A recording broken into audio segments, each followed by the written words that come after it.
The LeBron James Family Foundation Classic. The tournament is scheduled for July 6th and 7th. Part of the proceeds will go to LeBron's I Promise Academy in Akron.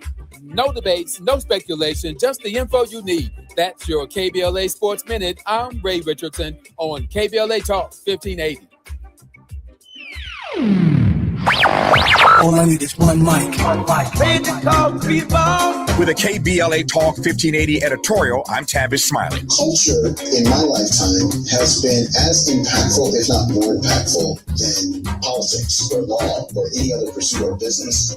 I like to say culture is undefeated. Culture is undefeated. That's what Council President Marquise Harris Dawson says. And you know what? He's right. Culture is undefeated. But here's the problem. You don't get to celebrate the culture while ignoring the people who created it. And that's where this procrastination Crenshaw conversation gets real. As you know, the community sent a formal letter to Harris Dawson. We're still waiting for an official response from the city. The deadline is Friday, September 4th. But in the interim, Harris Dawson penned an open letter to the community. Okay, that's fine, but responding is not the same as answering. That said, let's not confuse fixing the parking, repairing the street lights, and repaving streets and sidewalks with finishing Destination Crenshaw. The community was promised a transformational project. So, where is it? When is this thing going to be finished? The council president says the project is being delivered on a timeline. What timeline? That's not an unreasonable question. And that's not an attack. It's not division. That is accountability. And then there's the business interruption money. So in his letter, Harris Dawson says that more than $1 million went to Doolin's on Crenshaw, and additional assistance went to a few other individuals. Oh, really? Who received the money? How much money? And who didn't? I can assure you a whole lot of folk didn't get that money. How do I know? I'm getting the phone calls. You see, transparency should not scare anybody. That's how accountability works. And that's why in our letter, we ask for an audit. But instead, what do we get? A discussion about Tavis Smiley, the pastor, the parishioners, the business owners, the people asking the questions, their motives, their ambitions, their character.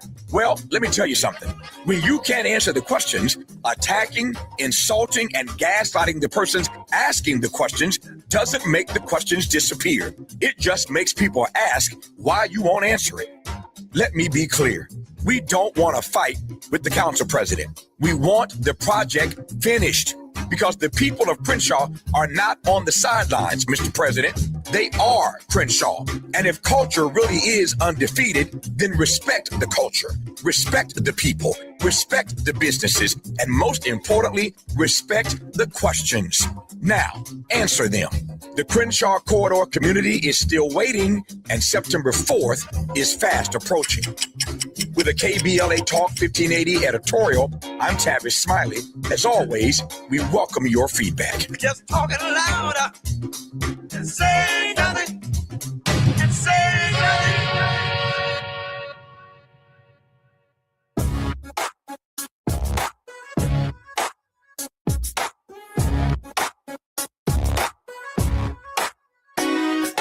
Jesse Jackson Jr. Show.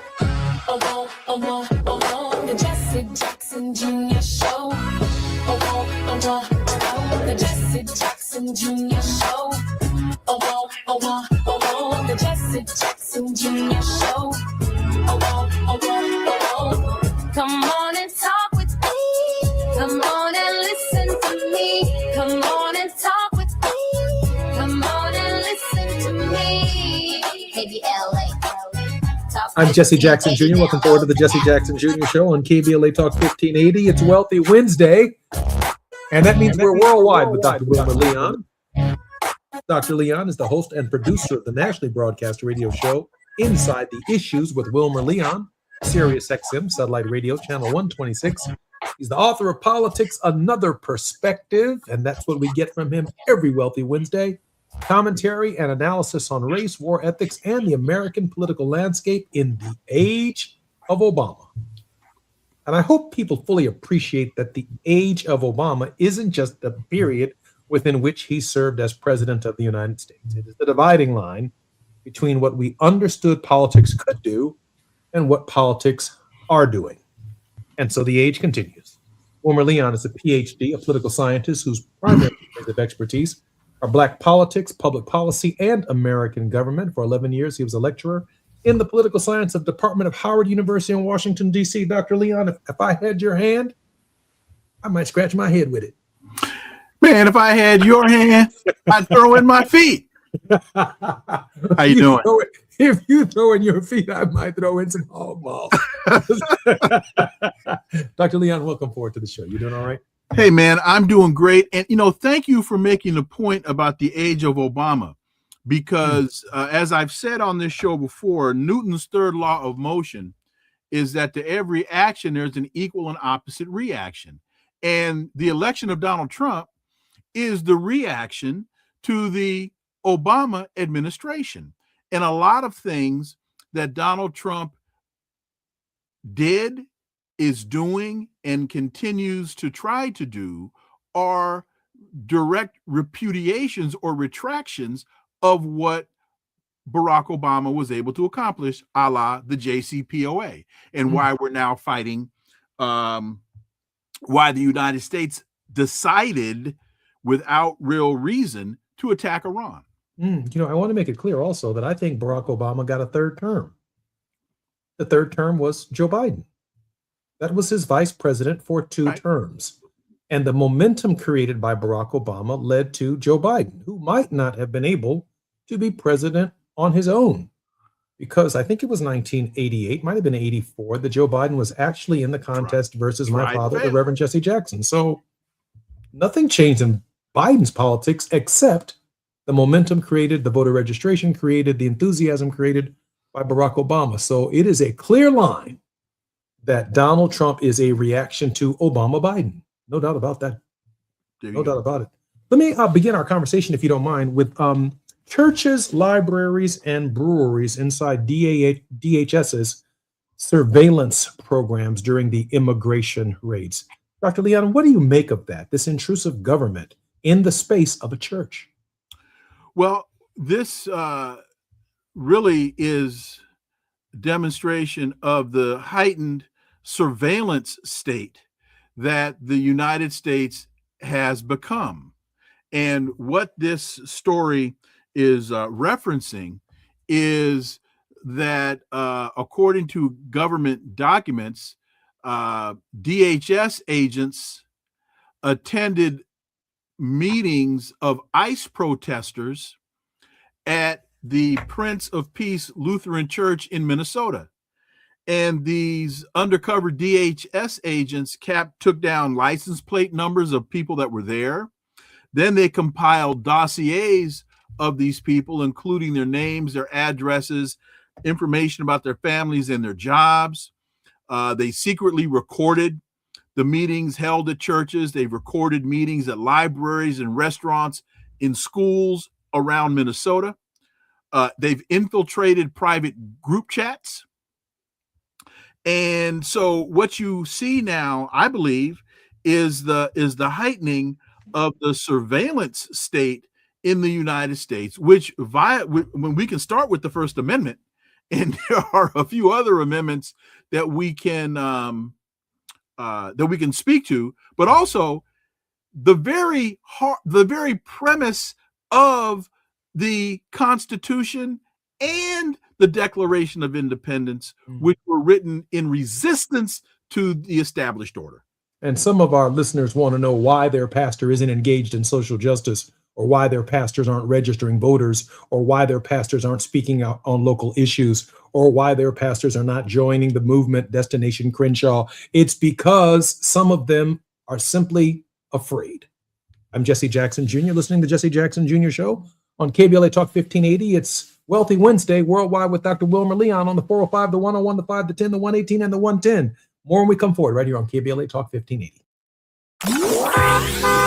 It's afternoon drive time with Jesse Jackson Jr. Only on KBLA Talk 1580. Just in case you missed our Procrastination Crenshaw Town Hall. My name is Bronwyn, and I've been in this neighborhood for 65 years. All righty. I was raised here, right on Crenshaw Boulevard. Ancestry, legacy, everything. No parking. In regards to our elderly, in regards to trying to get from one end to the other, 48th and 50th Street is a dead zone. You got to get off the bus, and you got to make your way down in the middle of the block. I'm right across the street. I understand one of the things. I am happy to see you guys. I've been in too many meetings where you weren't there. I understand those who own the buildings and your properties. I understand those who rent from you. Here it is. Why can't we invest in each other? Making sure they follow through. We're KBLA Talk 1580.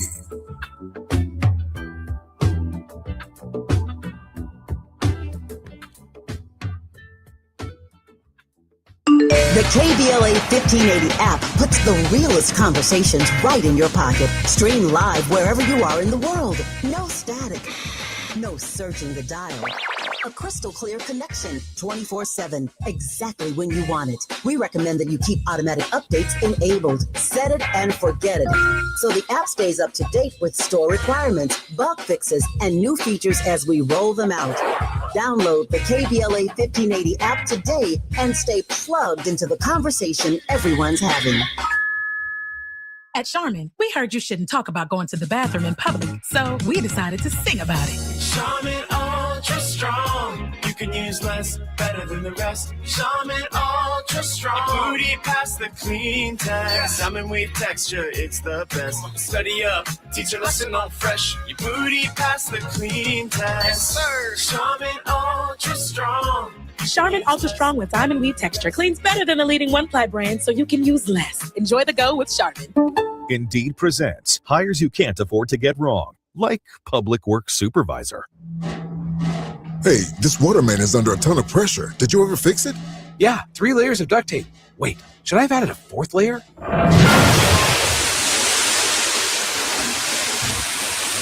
This is a job for sponsored jobs. This is what happens when you don't sponsor your job on Indeed. Next time, get matched with quality candidates with Indeed sponsored jobs.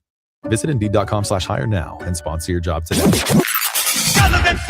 There is no denying that we've always been the conscience of this country. KBLA Talk 1580 is progressive talk radio built for our community, by our community, and with hosts who look like you, live near you, and care about what you care about. 50,000 watts of truth right here in Southern California. KBLA Talk 1580. Listen live on your AM radio dial at 1580 or stream us live on our KBLA1580.com website or on our free KBLA 1580 app. Unapologetically progressive.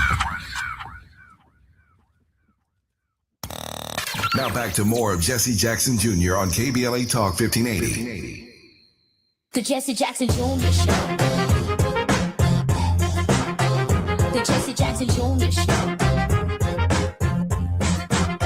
The Jesse Jackson Jr. Show.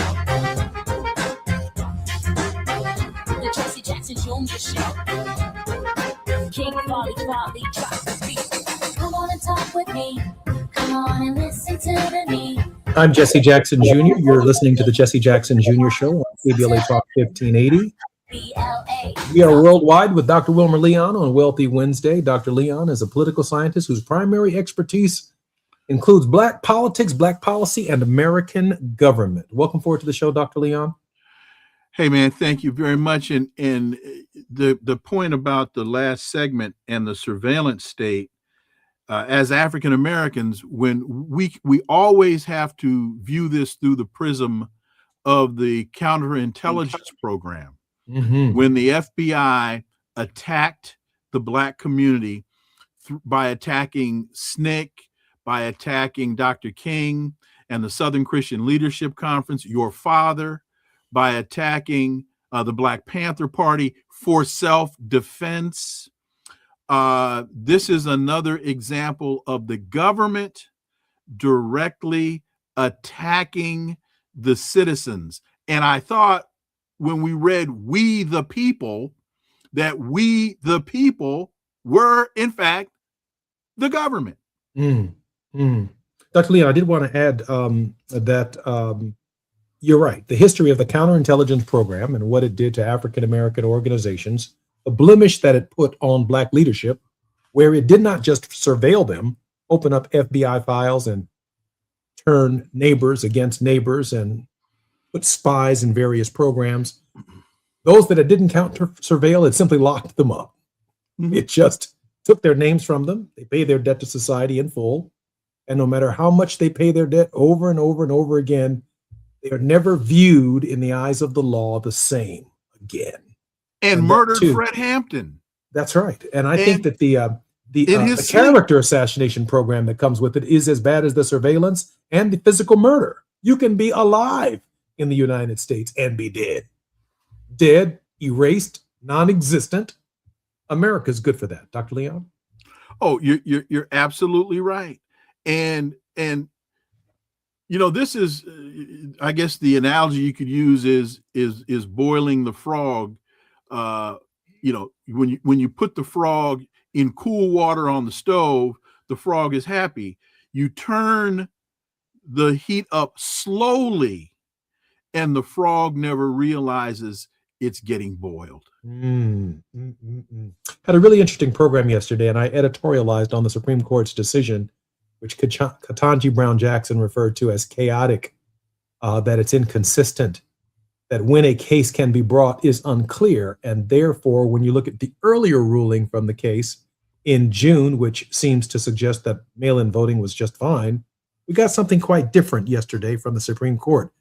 According to the New York Times, the administration asked the court to clear the way for President Trump's order that creates state citizenship lists and directs the Postal Service to decide who gets a mail-in ballot. Dr. Leon, that is unprecedented that the federal government has stepped into state voting processes to determine what the 14th Amendment already determines: state citizenship. The executive order directs Homeland Security to transmit a list of citizens eligible to vote in each state. Well, if you have government agents investigating people at churches and libraries and other venues around the country, if the government, in investigating those people, unilaterally decides that those people are threats, I would think that those people then could be taken off the voting list. So I'm bringing that up to make the point that the first story that we started talking about and this story are interrelated. They are not standalone issues. And the Constitution is very clear. States run elections. The federal government. So that I don't understand this Supreme Court decision. Obviously, 3 of the 6 justices just have not read the Constitution, as you had to do when you went to law school, as I had to do when I went to law school. I took constitutional law. Obviously, Clarence Thomas was asleep during con law when he was in law school, because the president does not control elections. The states do. That's not a mystery. That's not the court should not even have heard the case. They should have said no. Oh, I'm sorry. Let me quote that brilliant black philosopher Whitney Houston. Oh, hell to the no, Bobby. Hell to the no. That's what they should have said. Let me ask you this question, Doc. It seems to me that the government is looking for a problem with a remedy for a problem that doesn't exist. That's the states administer elections, but now the federal government is going to hand a state some kind of eligible citizenship list when people at the local level actually had to register either with their driver's licenses or go to the county board of elections or go to the city clerk's office to register to vote. In other words, government in this case was actually close to the people. It's far closer to the people than a list created by the Department of Justice or the Secretary of State's office or any branch of the federal government, because the federal government just isn't in the election business. I said this today in my constitutional law class at Morgan State University. First of all, the federal government doesn't control elections, states do. The second point on this is we should not allow ourselves to get distracted into believing that this is about elections, because it is not. This is about power, pure and simple. And the election is the mechanism through which Donald Trump and his minions are trying their best to expand power. Steve Bannon told us, I think it was 2016 during that interview with Frontline, the primary objective of a Trump administration would be the deconstruction of the administrative state. Steve, you folks, go to Frontline, look it up yourself, watch the interview. That he explained very clearly what the mission of a Trump administration would be: the deconstruction of the administrative state. And that's exactly what this is an attempt to do. Don't get hooked on elections, because if you focus on this as a matter of elections, you will miss the bigger picture. This is about power, a flat out power grab. And I concur with Ketanji Brown Jackson when she refers to the decision as chaotic. She asks, when can a lawsuit be brought? In the past, in the future, now? At what point in time can the government intervene in a state's election processes? And the court offered absolutely no answers, meaning the government could theoretically, under the president's executive order, intervene in a state's process the day before the election or the day of the election. As I understand this, and you're an attorney and I've never been, but I did stay at a Holiday Inn Express last night. Well, I'm not an attorney. I am a law school graduate, so let me state that for the record as well. Okay. Well, I went and didn't finish, so I'm deferring to your brilliance, no matter how you want to quantify it. The president issued an executive order directing Homeland Security and the Postal Service to take action. States sued based upon that executive order. The court came back and said, you sued too early because the executive order has not been acted upon. You have suffered no damage. Come back when you're hurt.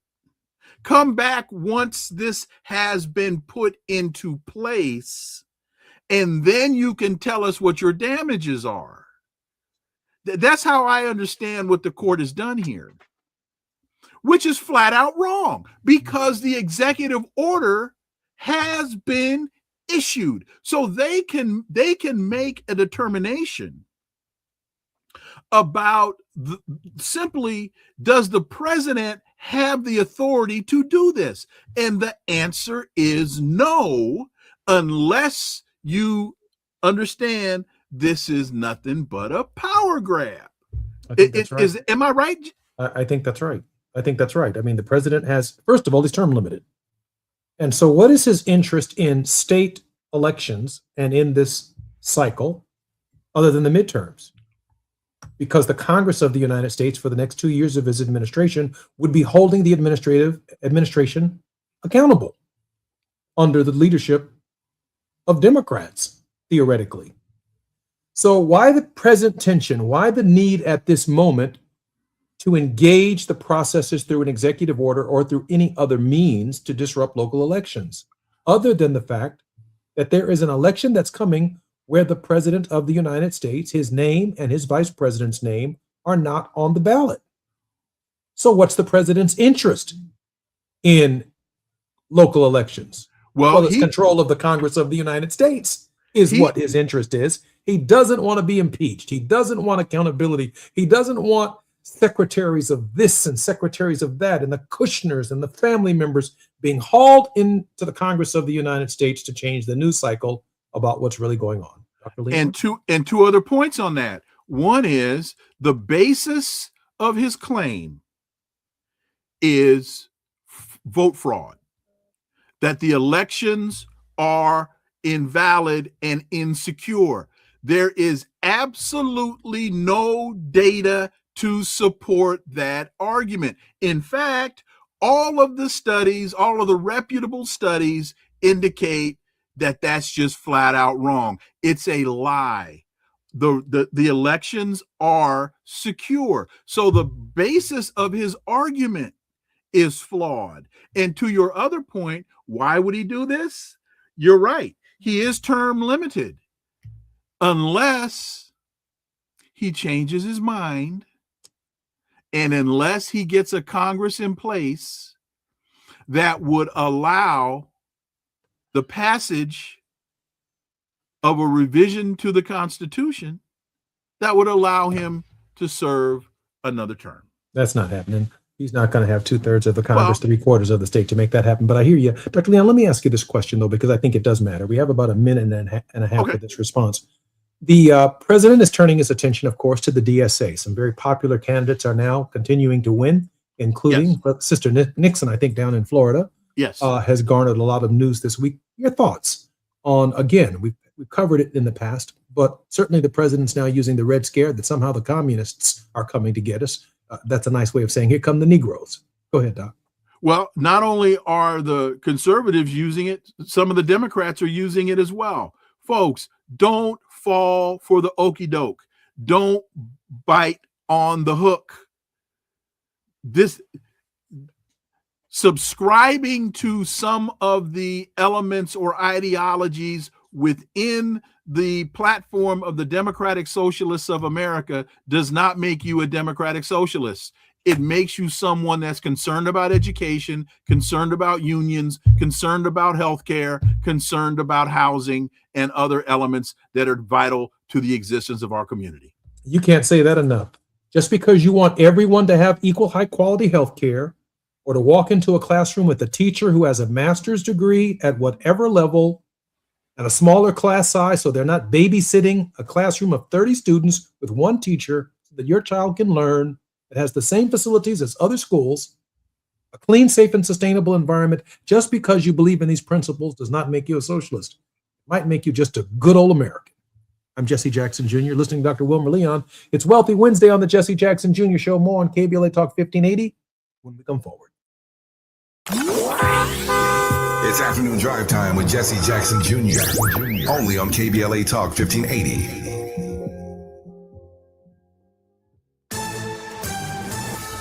I'm Esther Dillard with BIN News Now. Facebook's Meta will pay almost $17 billion as part of its settlement of a social media addiction lawsuit brought by a number of states. North Carolina Attorney General Jeff Jackson says it's the most accountability that social media has ever faced. There is no question that this settlement does not solve the entire issue with respect to social media. It does not include YouTube. It does not include Snap. It does not include TikTok. Former presidents are honoring the life and legacy of country music icon Dolly Parton, who died Tuesday after a battle with cancer. Former presidents Obama, Bush, and Clinton, along with President Trump, all issued statements praising the impact the singer had on society, culture, and the nation. And two top conferences in college football are uniting to stop NFL players who want to return to school and play football. Get BIN News Now on demand 24/7 on the iHeartRadio app. Think It Up is an initiative to activate student-powered, teacher-led learning projects. Students and teachers, how can you spark great learning experiences in your classrooms today? Join at thinkitup.org.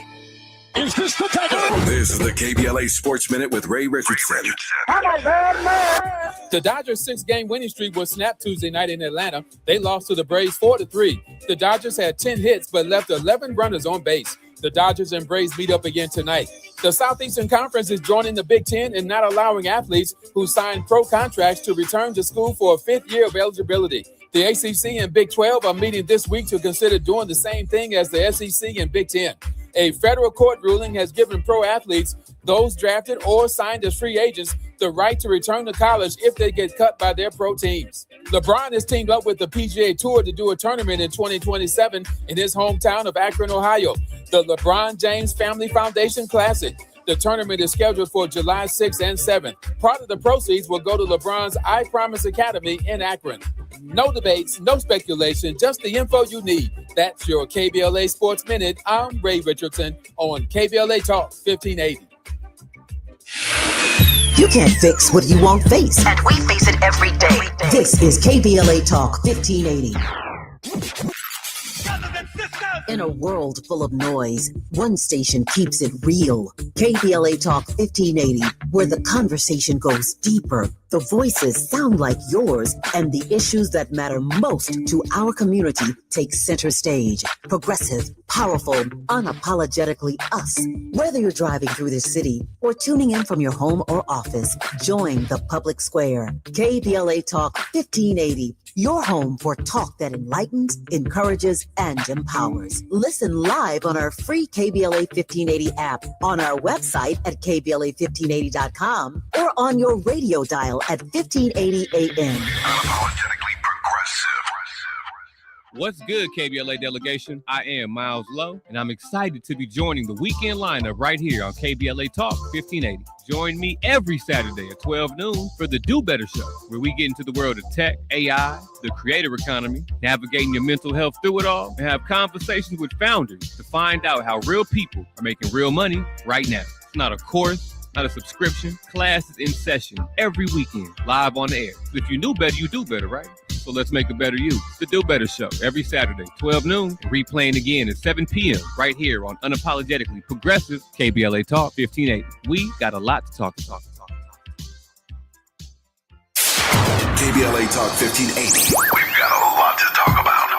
KBLA Talk 1580, connecting you with services and solutions. These are hard times for housing in America. Too many in our community face barriers to safe housing, behavioral health care, and affirming spaces for healing, particularly those impacted by poverty and stigma or incarceration. Rooted in South LA, AMAD supports impacted communities through housing, wellness, and leadership development. Ahmad provides culturally responsive, peer-led support from transitional housing and mental health services to leadership development and youth empowerment. They offer safe, affirming houses for youth, transgender women, and formerly incarcerated individuals. Therapy and peer support with a focus on healing trauma in Black communities. HIV prevention and care, free testing, education, and wraparound services for whole person wellness. Standing in the gap with health, housing, and hope. Reach out to Ahmad Institute at 323-569-1610. That's 323-569-1610. Or visit amaad.org.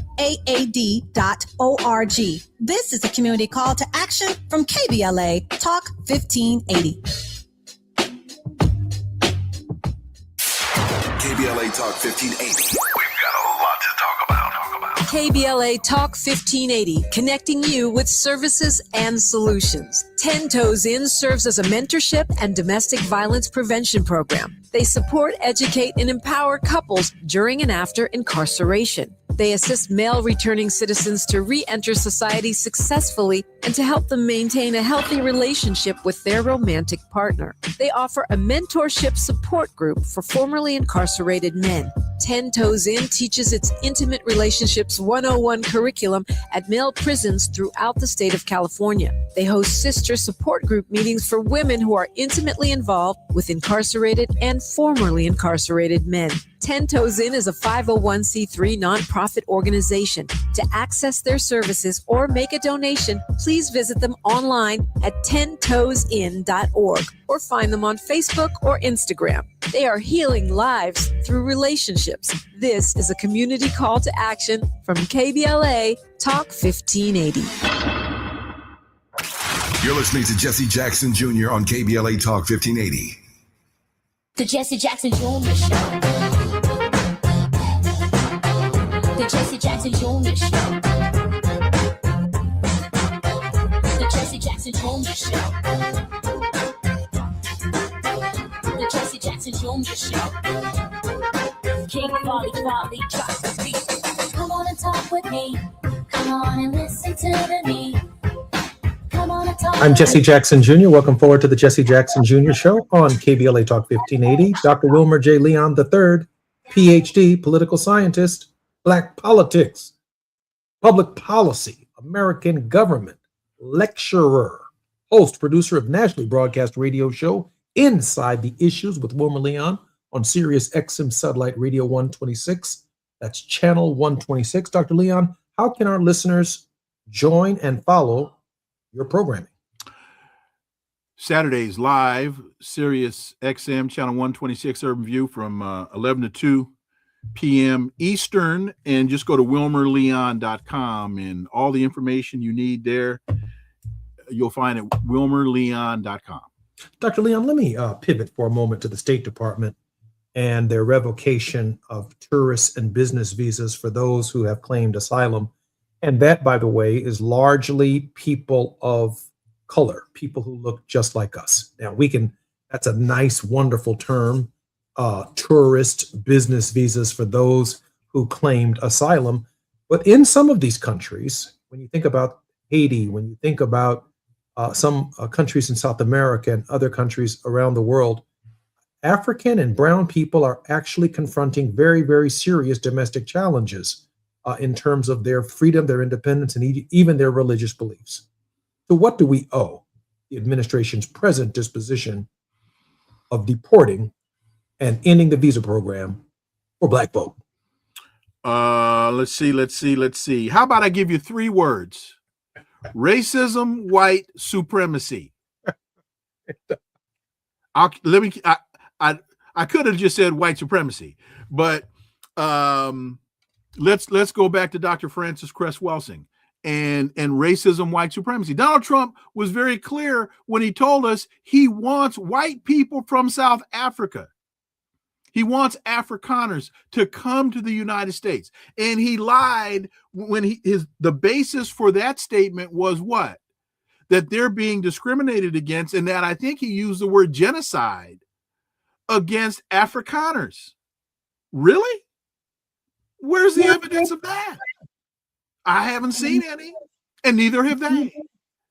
So this is very simply racism, white supremacy. And it's I think it's very important for people to understand that under federal law, foreign nationals can seek asylum once they're in the United States, regardless of their immigration status, as long as they apply within 1 year of their arrival. So if you come here on a B1 visa as a tourist, if you come here on a B2 visa as on business travel, and you decide you want to seek asylum, you're not breaking the law in making that decision and then reapplying for asylum under a different term or context. You are not you did not lie to the immigration officer when you initially said, I want to come here for business purposes. And then you get here and you say, you know what? I want to apply for asylum. You're not, the law allows you to do that. That's not that hard to figure. Read the damn law. It's very clear. Doc, the squeeze is on. I mean, this is the way we feel, and certainly the way people of color feel. It's certainly with blacks who are here within the United States taking advantage of the H-1B program, etc. But also on the international front, white farmers are also under pressure, right? Mm-hmm. They are also feeling the squeeze of Donald Trump's administration. It's the tariffs, it's the Iran war, and even farmers in our own country, many of whom voted for Donald Trump. I saw a really interesting Facebook post the other day of a Hispanic woman who said that Donald Trump was as close to God as any person she's ever seen or met in this country. And last month, she got deported. She got deported. The devil will do that, won't he? So I'm thinking in this election cycle that farmers too are feeling the squeeze, and they may show up on the other side of the political ledger in this election as well. Dr. Leon? Well, let me give folks, if I could take a minute here, and you talked about the farmers. One of the things that Donald Trump said he was going to do was import beef from other countries, not telling us where, right? He wants to lower the cost of beef in the United States. And first of all, folks, understand something. An idea is not a plan. There's a difference between an idea and a plan. I can say, I want to drive to the moon. That's an idea. Okay, Wilmer, how you going to get there? Well, now you need a plan.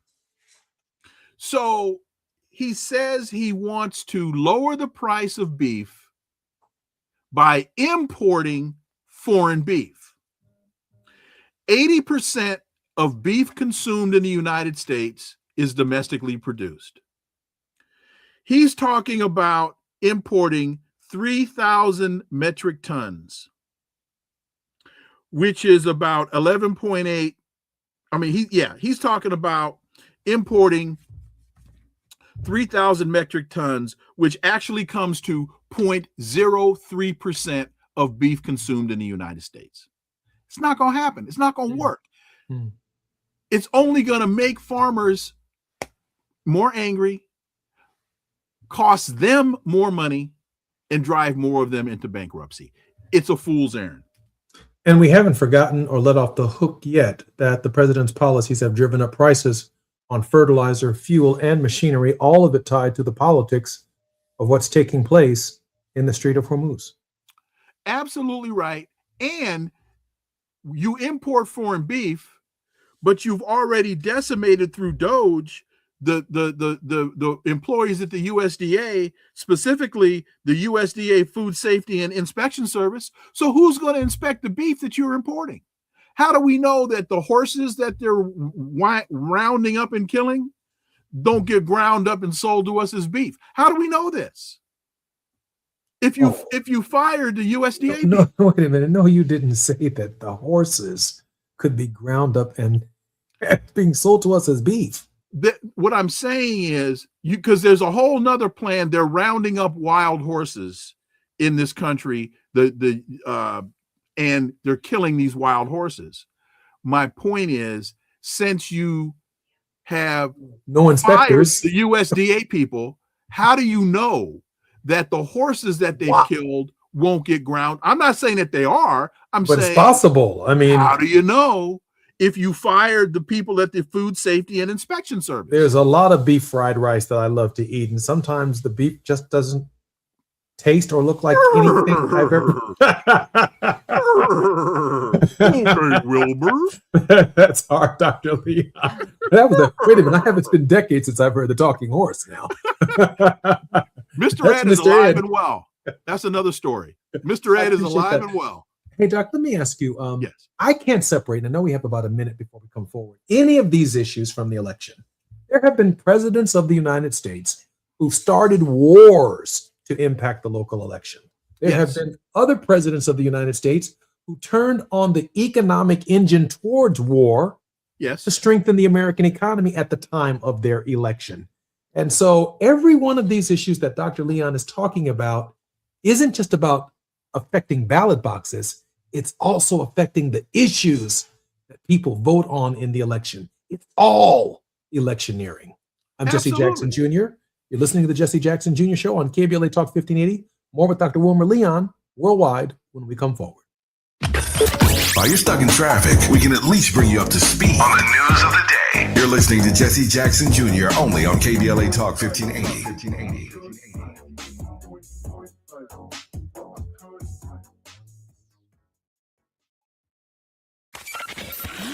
Just in case you missed our Procrastination Crenshaw Town Hall. Seriously speaking, every Saturday when I hear the program about Altadena and how it may not come back, that's happening to us. This is the largest land grab since the gold rush in California. We have an EDD property, 59,000 square feet. Our elected representative determined that she should write a bill that would declare it to be surplus. So now guess what we're getting? Affordable housing. So I hope that we can start listening to one another, because there is a domino effect. If you don't care about us, guess what? We won't be here and then you won't be here. Not letting them get away with anything. We're KBLA Talk 1580.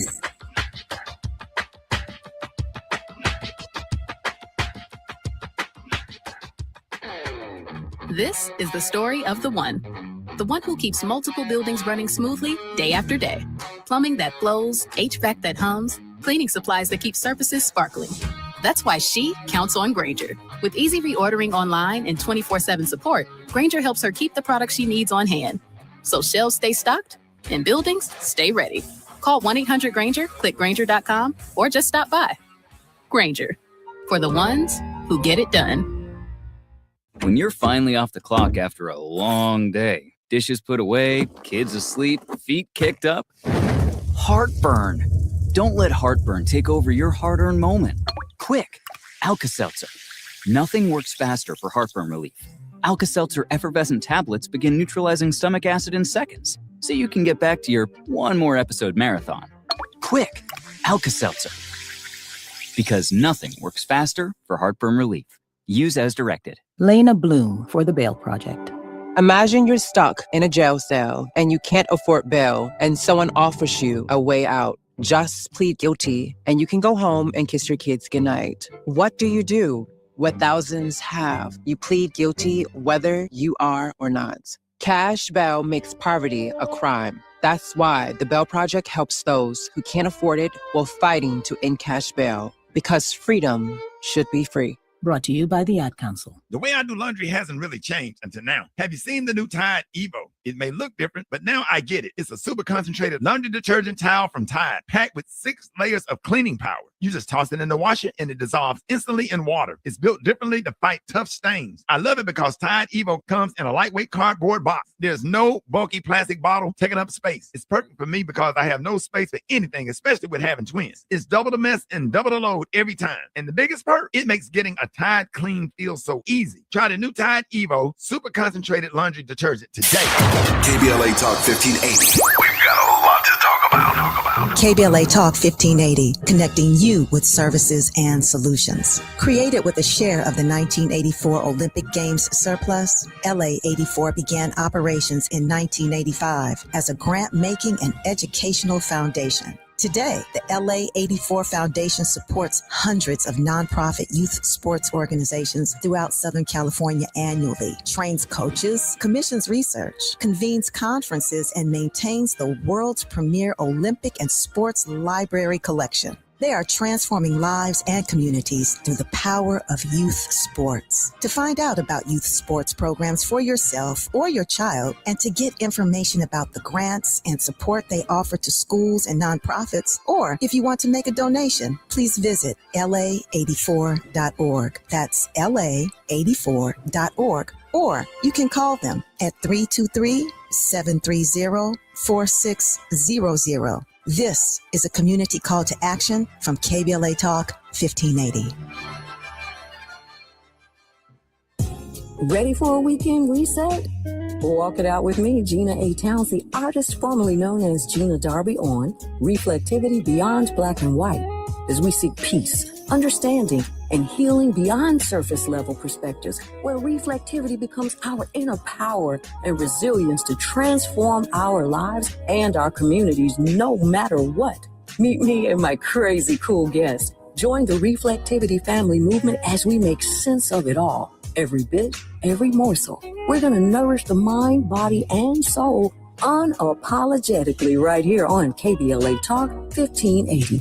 Every Saturday, 2 and 8 p.m. on the West Coast, 4 and 10 in the Midwest, and 5 and 11 on the East Coast. It's time for Reflectivity Beyond Black and White. It's not only hot, it's sizzling, and we're cooking.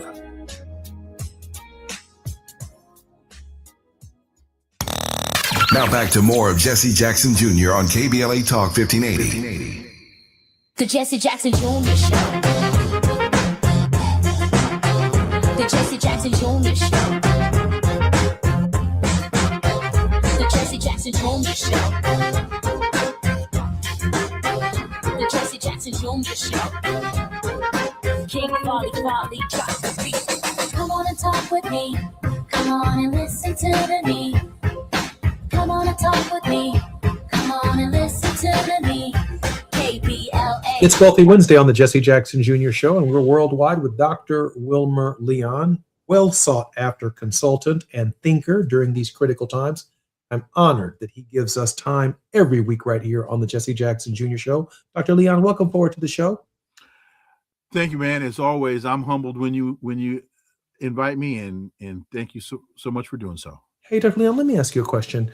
You've got to see some movement other than Donald Trump's lack of popularity right now of his base away from him in the current election cycle. Is there any way, I don't want to put you on the spot, is there any way to quantify it? We know what's taking place in the Democratic primaries, but we also see moderates like Massey and others who opposed Donald Trump on the floor of the Congress and in the institution itself. They're not faring well. They're not faring well in their primaries. What does that say to you about the general mood of the country? Well, first of all, it says to me that we always have to remember that there's a difference between the primary season and the general election. Because when you look at the president's polling numbers, he's lost tremendous ground. People have finally come to understand this grifter for what he is. But within his party, he still holds tremendous sway. So, but the other side of this is, when you look at the Democrats' numbers, you would think for a guy that's doing as bad as he is, and I'll just use simple math, I know he hasn't hit 30% yet. He's probably around 32%. But just for simple math, you would say, okay, he's got 30% negative. Most folks would expect, well, then that means that the Democrats must have 70% positive. But they don't. Last time I checked, they're not faring much better than he is. So on the one, so there are a lot we could attack that math or what that math indicates. We could attack that a lot of ways, but they're not doing nearly as well as you would expect them to be doing with a president that is doing as poorly as Donald Trump is. Before we get to your word of hope, I had to save the zinger for you because I know you're well prepared for it. What did you make of Hakeem Jeffries meeting with Jared Kushner? A secret meeting with Jared Kushner, one has to ask why. Why? And he went on to say that he's willing to meet with people on the other side of the aisle. Last I checked, Jared Kushner ain't on the other side of the aisle because he hasn't been elected to anything. So the other question is, even to me, even bigger than why did you meet with Jared Kushner? Why aren't you meeting with Dr. Abdul El Sayed? Why aren't you meeting with Angie Nixon? Why aren't you galvanizing your own constituency instead of reaching out to people like Jared Kushner? To me, that's really the question. Meet with Jared Kushner if you want to, even though I have no idea why you would. I have no idea what Jared Kushner can tell you. I have no idea what Jared Kushner can do for you. But why aren't you galvanizing the disparate elements within your own party? That's the point right there, because when I saw it and I saw his response, I think he was wearing a green. He looked crazy. A green hat as the Democratic leader and a green shirt. It's not quite St. Patrick's Day, but he was way over there. And I'm saying to myself, based on his report, he met with Jared Kushner to tell him that he's going to hold them accountable. Everyone's going to be held accountable. That's not the reason for private. You can say that with a press conference. You can say that with a press release. You can say that from the floor of the Congress. You can say it if and when you're sworn in as Speaker of the House. But your private meeting is not equaling what the language is that you're using publicly to describe why the meeting had to be so clandestine. And I ask, why even say that at all? Why do you feel compelled to say that now when people want to hear about housing costs, people want to hear about food prices, people want to hear about genocide in Gaza, people want to understand why there's a senseless war in Iran, people want to understand why did you kidnap Nicolas Maduro, people want to know why did you send these Haitians back to Haiti and why are you trying to starve people in Cuba? That's what people really want to know. Why did you feel so compelled to threaten the president with that? That's idiocy. Doesn't make much sense at all. Dr. Leon, we have about 2 minutes before we come forward. I hope you'll use them all. Dr. Leon, your word of hope.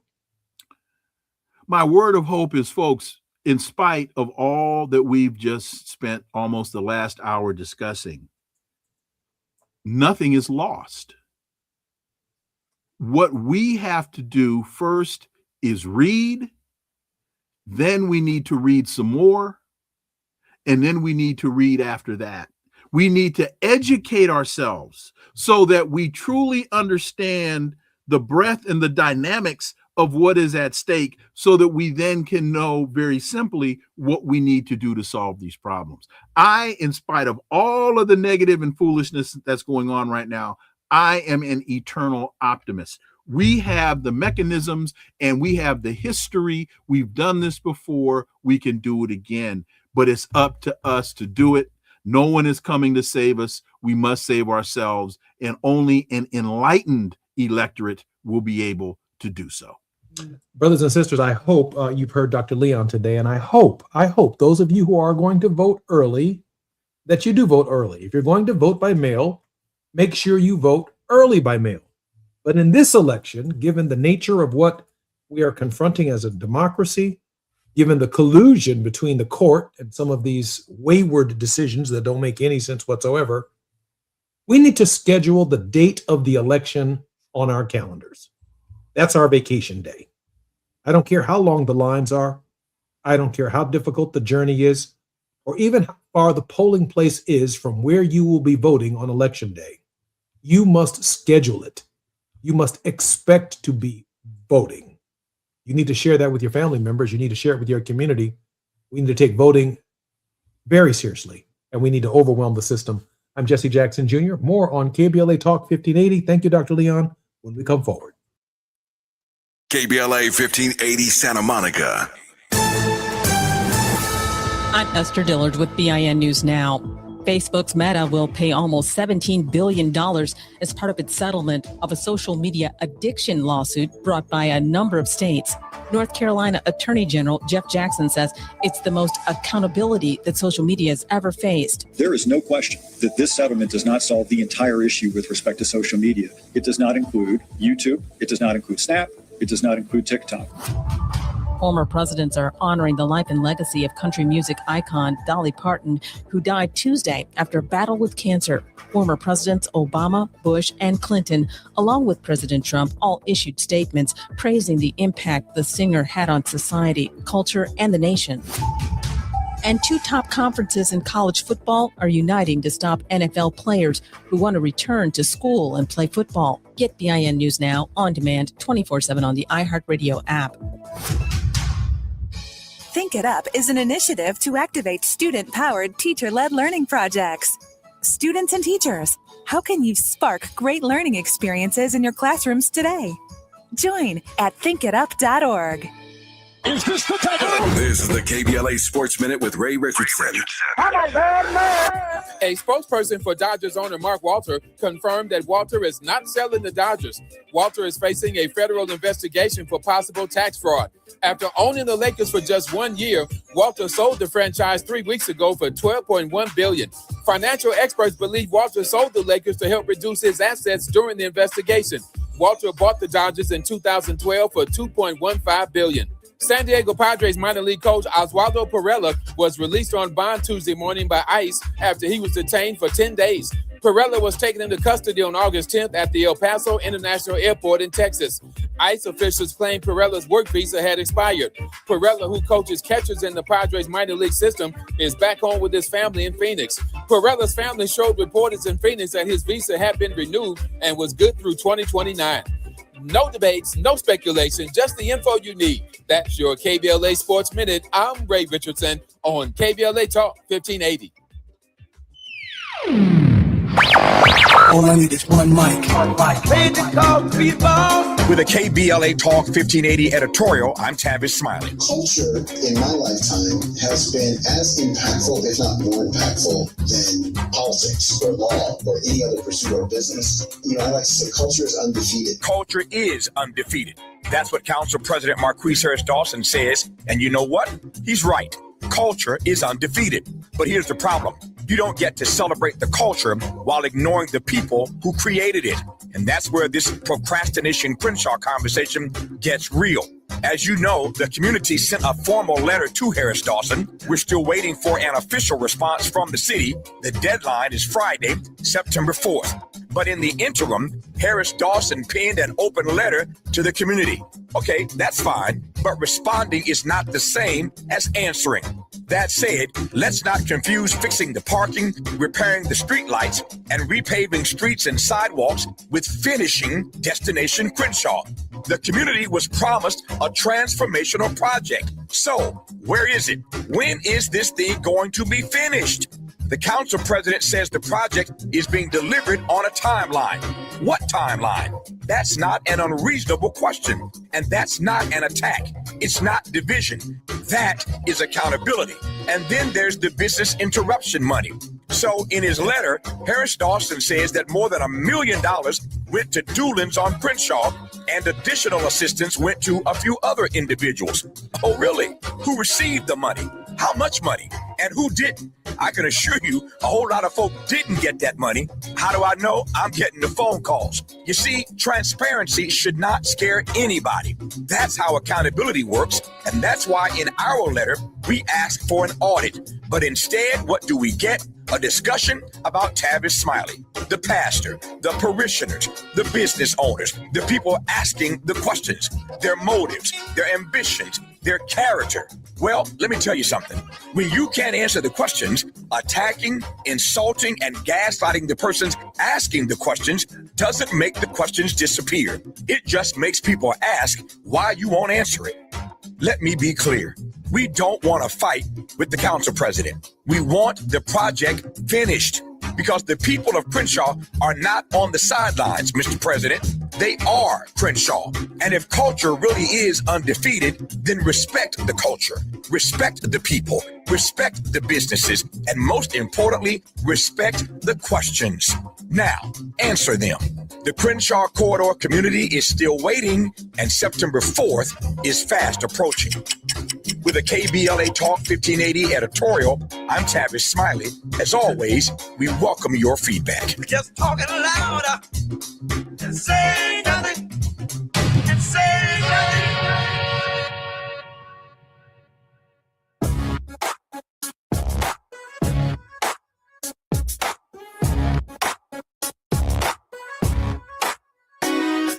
Jesse Jackson Jr. Show.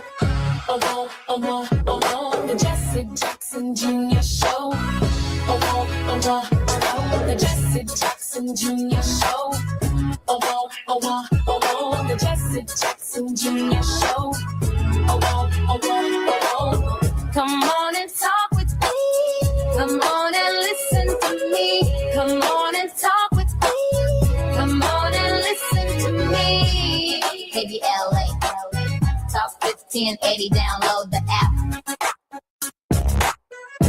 I'm Jesse Jackson Jr. You're listening to the Jesse Jackson Jr. Show on Wealthy Wednesday, and we are in the politics of our faith with Reverend Dr. S. Todd Yeary. Dr. Yeary will be joining us in just a moment. And I was sitting here saying to myself, why did Nina Simone sing that song, Mississippi, goddammit? Google it. I'm not saying anything that's not on social media or an album that did not sell thousands of copies, or the reality that Black people know about Mississippi. Brothers, sisters, do not die in Mississippi. We don't know when, those of us who might be alive, if you die in Mississippi, when we're going to get justice, or when we're going to determine, or how we're going to be able to determine whether or not the case and the circumstances upon which you die are even debated, discussed, or brought to the attention of the public. We just don't know. So brothers and sisters, don't plan on it. Let me make it easy for you. We're still waiting for Mississippi. 53 days. That is how long it's been since Nolan Wells walked onto Horn Island on July 4th and never walked off. 53 days. Since an 18-year-old from Ocean Springs became a question mark. 1 week ago today would have been his 19th birthday. His mother spent it at a vigil instead of a party. And Mississippi is still not ready to talk. 53 days. Understand what we know. The state medical examiner finished the autopsy nearly a month ago. The toxicology report is finished. Both reports have been sitting in the office of the Jackson County District Attorney since the end of July. The family has not seen them. The public has not seen them. The independent pathologist the family hired, Dr. Roger Mitchell, one of the most respected forensic pathologists in the country, was handed a body with part of the throat missing, retained by the state, and no toxicology to read. He could write only 4 words: undetermined, pending investigation. Pending. That is what the word Mississippi has been using for 71 years. Now, let me be fair to the district attorney. Angel Myers McIlrath says the rules of professional conduct restrict what a prosecutor, and they restrict what a prosecutor may say while a grand jury is pending. She's right about that. Grand jury secrecy is the real law. It's not a dodge. I served in Congress. I know the difference between a rule and an excuse. But here's what the law does not require. The law does not require that a mother be kept from her own son's autopsy report. 53 days. The mother's still waiting for absolution. The law does not require that Nolan's cell phone sit unexamined 7 weeks after his death while the family's lawyers stand ready to appear on 12 hours' notice. The law does not require that tissue taken from that boy's throat stay in a state laboratory instead of going to the pathologist who needs it. And the law does not require silence about when the grand jury will convene. A date certain is not a secret. A date certain is a courtesy. A date certain is a date. Secrecy is required. Delay is chosen. I'm going to say that again. Secrecy is required by law, but delay is chosen by the rest of us. And Mississippi should understand why we do not extend the benefit of the doubt on the question of time. The day after tomorrow is the 28th of August. 71 years ago on that date, Emmett Till was taken out of a house in Money, Mississippi. It took a jury 67 minutes to acquit the men who did it, and one of them said afterward, they stretched it out with a soda break. It took 31 years to convict a man who murdered Medgar Evers. 32 years for Vernon Dahmer.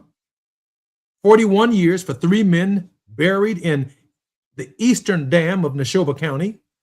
Mississippi did not ratify the 13th Amendment to the Constitution until 1995, and it did not file the paperwork until 2013. I'm not telling you a crime was committed on Horn Island. I don't know. None of us do. Neither do you. Neither apparently does Mississippi. What I'm telling you is that in a state with this record, the clock is not neutral. Every day that passes without a report, without a phone, without a date is a day Mississippi is spending someone else's credibility. So release the autopsy to the family, schedule the phone, return the tissue, name the day. Christine and Elmore Wansley have waited 53 days for 4 words better than undetermined. Mississippi, the country is watching the clock. God damn it. I'm Jesse Jackson. You're listening to Jesse Jackson Jr. Show on KBLA Talk 1580. It's afternoon drive time with Jesse Jackson Jr. Only on KBLA Talk 1580. Just in case you missed our Procrastination Crenshaw Town Hall. My name is Asata Umoja. I'm with the Hyde Park Organizational Partnership for Empowerment, which is at the southern end of Crenshaw. And this community has been greatly impacted. As a matter of fact, one of the things that we're most concerned about is just being totally neglected. And what I mean is being excluded from the process. When this project first started, they should have made sure that our organization, since we were most impacted, was in there. So we've been excluded, and we've seen commercial properties be taken for art projects. And we're very concerned about these are spaces that could help build economic growth and development in the community. And what this community needs more of is economic development, not art. I mean, I like art. It's a good thing. But they're putting the cart before the horse, because without a solid economic foundation, what they are calling cultural tourism absolutely has no significance and no meaning. And this community is going under if we don't stop and do something to help build that economic foundation and support the businesses that are the tax base for this community to build the kind of services that we need. And the response from our leadership is totally inadequate. Holding them accountable. We're KBLA Talk 1580. Self-destruction. Yeah, it was self-destruction. Self-destruction. Yeah, it was self-destruction. The KBLA 1580 app puts the realest conversations right in your pocket. Stream live wherever you are in the world. No static. No searching the dial. A crystal clear connection 24/7, exactly when you want it. We recommend that you keep automatic updates enabled. Set it and forget it. So the app stays up to date with store requirements, bug fixes, and new features as we roll them out. Download the KBLA 1580 app today and stay plugged into the conversation everyone's having.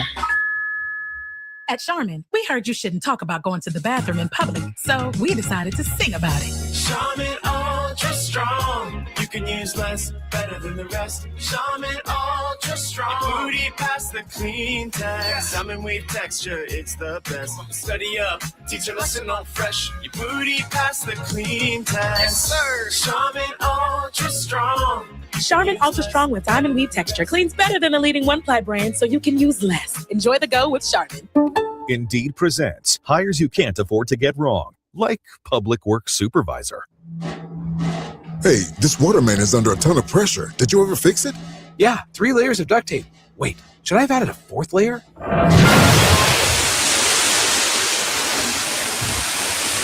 This is a job for sponsored jobs. This is what happens when you don't sponsor your job on Indeed. Next time, get matched with quality candidates with Indeed sponsored jobs. Visit Indeed.com/hire now and sponsor your job today.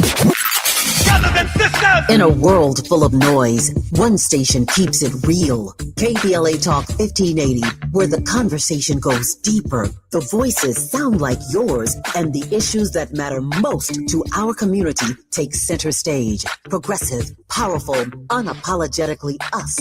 Whether you're driving through the city or tuning in from your home or office, join the public square. KBLA Talk 1580, your home for talk that enlightens, encourages, and empowers. Listen live on our free KBLA 1580 app, on our website at KBLA1580.com, or on your radio dial at 1580 AM. Unapologetically progressive.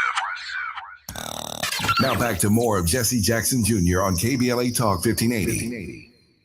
The Jesse Jackson Jr. Show. The Jesse Jackson Jr. Show. The Jesse Jackson Jr. Show. The Jesse Jackson Jr. Show. King Quality, drop the beat. Come on and talk with me. Come on and listen to me. Come on and talk with me. Come on and listen to me. KBLA Talk 1580. Download the app. Jackson Jr., welcome forward to the Jesse Jackson Jr. Show on KBLA Talk 1580. 3 boys, 3 states, 1 question. 2 of them died on July 4th. At about 2:30 in the morning on Independence Day in the 3800 block of Bluebonnet Drive in Lexington, Kentucky, a gunshot was heard at a house party. When officers arrived, they found an 18-year-old with a wound to the head. He was pronounced dead that morning at the University of Kentucky Hospital. His name was Tyler J. Smith. He had graduated from Lafayette High School.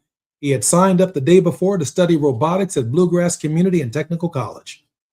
That same afternoon, 600 miles south, an 18-year-old named Nolan Xavier Wells was last seen on Horn Island off the Mississippi Gulf Coast around 3 o'clock. He had come out by boat with some friends. He did not come back with them. His body was recovered from the water 2 days later. And 11 weeks before either of them, on the 13th of April, an 18-year-old named Daniel Irving went to Lake Ray Hubbard outside Dallas with 2 friends. He did not come home. His mother reported him missing at midnight. His body was recovered 4 days later.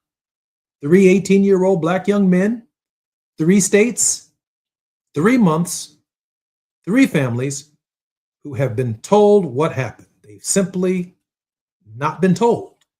And 3 families who still don't believe it. Daniel Irving was an honor student, roll student. He was a member of high school swim team, a swimmer, and the Dallas County Medical Examiner ruled that he drowned. Nolan Wells was a wide receiver, headed to play ball at Southwest Mississippi Community College. His family says he could swim. And the working theory in Mississippi has been an accidental drowning. Tyler Smith was a young man his mother describes as always finding the upside, who had just registered for college. And the Lexington Police Department concluded within hours that he shot himself by accident in the face. A swimmer drowned. A ball player who could swim drowned. A boy enrolling in robotics school accidentally shot himself at 2:30 in the morning. Maybe all 3 of those things are possible. I'm not standing here or sitting here telling you a crime was committed in any of these cases. I don't know. But I want to walk you through one thing these 3 cases actually have in common, because it's not speculation, it's on the docket. In Texas, On the 26th of July, a Dallas County grand jury indicted 19-year-old named Lucas Roper for tampering with physical evidence. According to the arrest affidavit and to police, he admitted that after Daniel Irving went under, he and 16-year-old threw Daniel's clothes and shoes into the brush. He deleted the call logs and the text messages off of Daniel's phone. He had Juvenile thrown that phone out of the window of a moving car. Then they left. They did not call 911. They did not call Daniel's mother. Daniel Irving lay at the bottom of that lake for 4 days. In Kentucky, on the 10th of July, Lexington police charged a 20-year-old named Bryce Chestnut with tampering with physical evidence in the connection of Tyler Smith's death. Tyler's family says no gunshot residue tests were ever performed. Their attorneys say the firearm recovered at the house does not match the shell casings found at the scene. In Mississippi, no one has been charged with tampering. Let me be clear and fair about that. Nothing has been established. But Nolan Wells's phone and his keys came back to the mainland on the boat without Nolan. His mother says messages were missing when it was returned to her. And 53 days after the boy died, that phone still has not been forensically examined by anybody. So here is what I want you to hold in your two hands at the same time. In 2 of these 3 cases, a prosecutor's office has already said in charging documents in an indictment returned by a grand jury that somebody interfered with the evidence. And in all 3 cases, the official finding is accident. Those 2 sentences don't like each other. They should not be allowed to sit comfortably in the same file. The official finding is accident. But in at least 2 of the cases, evidence was tampered with. How could that be an accident? Tamika Irving asks the only question that matters, and she asks it better than anyone can. A reasonable person, she said, who has not done anything wrong, why would he throw away the boy's clothes? Why delete the messages? Why not call his mother? That's not a rhetorical flourish. That's an evidentiary problem because a tampering charge is the state's own sworn admission that the record is incomplete. And then the state turns around and rules out foul play using the very file it just conceded was emptied out. You cannot clear a case with a folder you've already testified somebody went through. Niecy Anderson, Tyler's grandmother, said something in Nashville last month that I have not been able to put down. She said she never asked anybody to go above and beyond. She said, when you come into Black and brown neighborhoods, you should investigate, you should interrogate, and you should charge. All we're asking is that you bring the same energy when the Black child is the one that's lying dead. That's not a request for special treatment. That is a request for ordinary treatment. And if you want to test whether the gap is real, run the counterfactual, reverse it. 3 white 18-year-olds, 3 states, 3 months, each one of the white boys in a group of Black friends, each one found dead on a lake, one off an island, one on a living room floor, each death ruled by accident, 2 of them within hours, and 2 of their Black companions indicted for throwing dead boy's phone out of a moving car. Ask yourself honestly whether the word accident survives the first news cycle. Ask yourself whether those families need a national civil rights attorney and a platform at the Urban League convention just to get somebody to open a file. You know the answer. I know the answer. That distance between what would have happened and what did happen is the whole subject of this editorial. So we're not asking for verdicts. We're not asking for 4 things. Test what can be tested, the residue, the casings, the phones, while the data is still recoverable. Take all 3 to the grand jury, and where a tampering indictment already exists, ask the harder question that tampering implies. Give these 3 mothers their sons' complete autopsy reports. And the Justice Department should grant the federal review the Congressional Black Caucus has requested.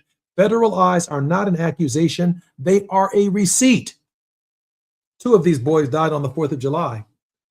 On the day this republic celebrates and documents that it says that all men are created equal. It does not say all deaths are investigated equally. It never had to say that. It was supposed to be understood. A swimmer, a wide receiver, a boy who wanted to build robots, 3 mothers asking the smallest questions a mother can ask. Not who killed my son, just what happened to my son. 3 times this year, America has not answered. Very special guest in this hour. Will Brother Diallo Brooks is joining me. Hey, Diallo, welcome forward to the Jesse Jackson Jr. Show. Okay, Diallo is not here yet. That's just great. So, that's the lay of the land. That's what we're looking at. It may not show up in any polling, but that's the anxiety that Black families, Black fathers, Black mothers are feeling at this hour. If a case comes their way, God forbid, that their children, all of whom were born after Brown versus the Board of Education, all of whom were born after Obama and Biden changed the paradigm of multicultural living in the United States, and we felt good about each other, why can we not get justice in America? Some of us only celebrated the 250th anniversary of the United States on July 4th. But here's the fact of the matter. The celebration is a year-long celebration, and I raised this question months ago. Are we celebrating America on July 4th or for this year? Or are we commemorating America this year? The America that once had potential to be, not the America that, even as I editorialize in this half an hour, is still determining whether or not it's going to count our votes in less than 90 days. Why are we still talking about this? Why can't we just vote, every citizen's vote count, and we be treated equally? Why can't we get equal justice even after the 14th Amendment to the Constitution of the United States? Why are we constantly deliberating and fighting for our fair share? I'm not even talking about the nation's economic resources, although we could have a conversation about that. I'm talking about equal justice. I'm talking about fairness for mothers who are at home in anguish as a result of the loss of their children. And I know for some of you, you might sit back and say, Jesse, just let it go. But you're up next. My mother's up next. Some neighbor of yours is up next. Every one of us who dropped a child off just last week at a historically Black college and university are potentially up next, because most of these schools, while African American and historically Black colleges and universities, there's still some local police department that may not share the values of the HBCU itself. Not far from every historically Black college and university is some white college with younger whites in the same municipality. We were told that we could build a beloved community if, in fact, we lived together, worked together, and began to appreciate each other, and even potentially, at the spiritual level, which we've never been able to accomplish, worship together. But Dr. King says on the question of spirituality that the 11 o'clock on Sunday morning is still the most segregated hour in America. And that says a lot more about the churches and the preachers, because what Dr. King's saying is, if at the level of our spirits we are segregated, then we already know that at the level of our politics, we are segregated.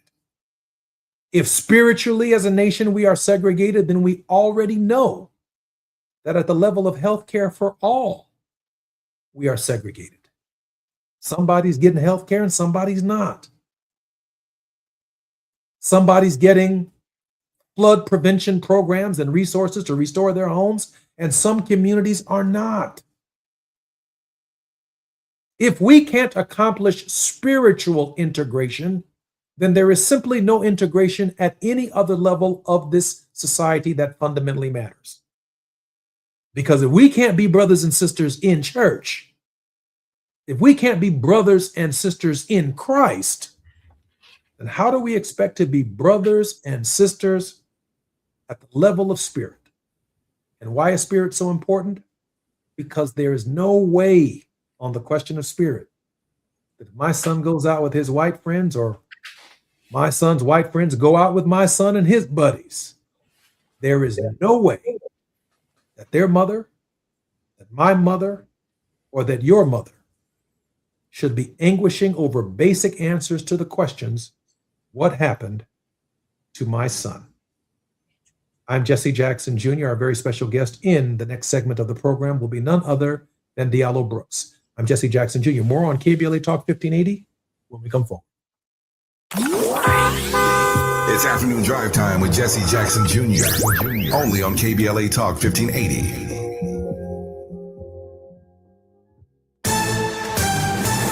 I'm Esther Dillard with BIN News Now. Black Democratic U.S. Representative Benny Thompson and Senate candidate Scott Colomb are urging Black Mississippi voters to turn out in November, warning about threats to voting rights and potential redistricting by Republican state leaders. The two spoke Tuesday at an NAACP luncheon in Jackson, where they also criticized President Trump and Republican Senator Cindy Hyde-Smith. Republicans have pushed back on those accusations, calling them false. President Trump says prices are going down as his administration continues to tackle affordability. Speaking on the Glenn Beck program, Trump was asked about costs about everyday Americans. But Black Democratic leader Hakeem Jeffries disputes those claims, saying Americans continue to pay high prices at the grocery store, gas pump, and healthcare under his administration. And the top two conferences in college football are uniting to stop NFL players who want to return to school and play football. Get BIN News Now on demand 24/7 on the iHeartRadio app. Think It Up is an initiative to activate student-powered, teacher-led learning projects. Students and teachers, how can you spark great learning experiences in your classrooms today? Join at thinkitup.org. Is this the time? This is the KBLA Sports Minute with Ray Richardson. A spokesperson for Dodgers owner Mark Walter confirmed that Walter is not selling the Dodgers. Walter is facing a federal investigation for possible tax fraud. After owning the Lakers for just 1 year, Walter sold the franchise 3 weeks ago for $12.1 billion. Financial experts believe Walter sold the Lakers to help reduce his assets during the investigation. Walter bought the Dodgers in 2012 for $2.15 billion. San Diego Padres minor league coach Oswaldo Perella was released on bond Tuesday morning by ICE after he was detained for 10 days. Perella was taken into custody on August 10th at the El Paso International Airport in Texas. ICE officials claimed Perella's work visa had expired. Perella, who coaches catchers in the Padres minor league system, is back home with his family in Phoenix. Perella's family showed reporters in Phoenix that his visa had been renewed and was good through 2029. No debates, no speculation, just the info you need. That's your KBLA Sports Minute. I'm Ray Richardson on KBLA Talk 1580.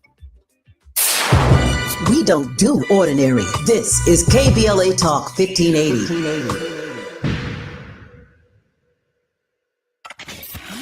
We've got a lot to talk about.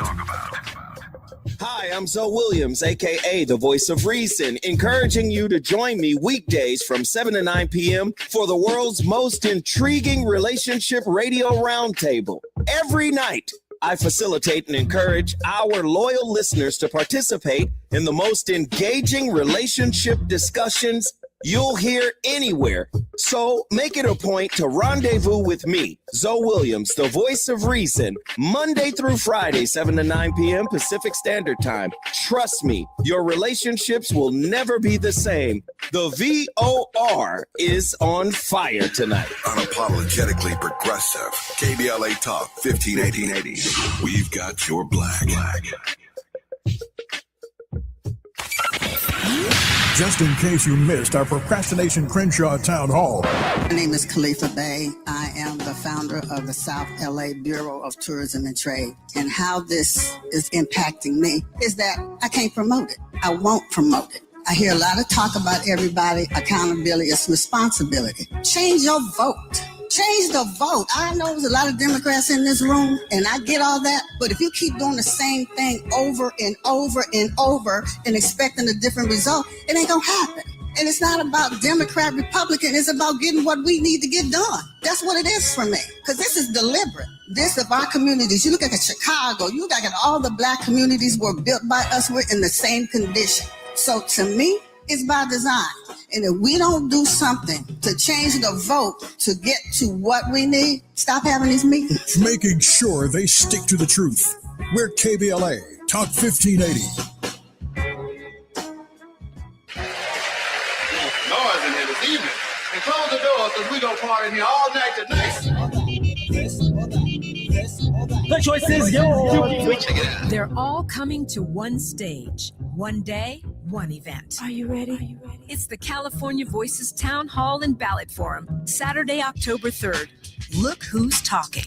Javier Becerra and Steve Hilton, Karen Bass and Nithya Raman, Robert Luna and Alex Villanueva, City Attorney candidates John McKinney and Marissa Roy, plus Lieutenant Governor Eleni Kolinakis, Attorney General Rob Bonta, Secretary of State Dr. Shirley Weber, State Controller Malia Cohen, and other candidates running for statewide office, all discussing the issues that matter most to you. The choice is yours. You can get with this or you can get with that.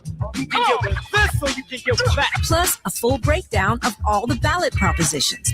This is the event where California decides. One day, all the voices. Our stage turns every 20 minutes. Yeah, that's what I'm talking about. And you can't beat that with a bat. It's the California Voices Town Hall and Ballot Forum, Saturday, October 3rd, brought to you by KBLA Talk 1580 and the Community Voter Education Project. Mark your calendar now. Make plans to join us live and stay tuned for more details. All the other stations are covering the election. We're putting you in the room.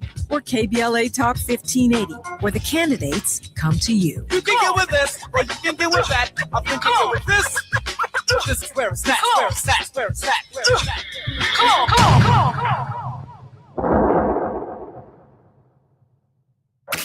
You're listening to Jesse Jackson Jr. on KBLA Talk 1580. The Jesse Jackson Jr. Show. The Jesse Jackson Jr. Show. The Jesse Jackson Jr. Show. The Jesse Jackson Jr. Show. King Quality. I'm Jesse Jackson Jr. Welcome forward to the Jesse Jackson Jr. Show on KBLA Talk 1580. It's Wealthy Wednesday on the Jesse Jackson Jr. Show. And we're going to light it up with Brother Diallo Brooks. Over 25 years of experience in social justice and civil rights, Diallo has been a pivotal figure in promoting policies that foster safe, healthy, and thriving communities. He currently serves as the founder and CEO of Civic Vision Strategies, a strategic consulting firm empowering organizations through transformative leadership development and community engagement strategies. The former senior equity fellow at the Schott Foundation for Public Education, Diallo bridged the gap between national policymakers and grassroots education justice organizations to advance progressive racial justice policies. Diallo, welcome forward to the show. Thank you, Jesse. It's great to be here.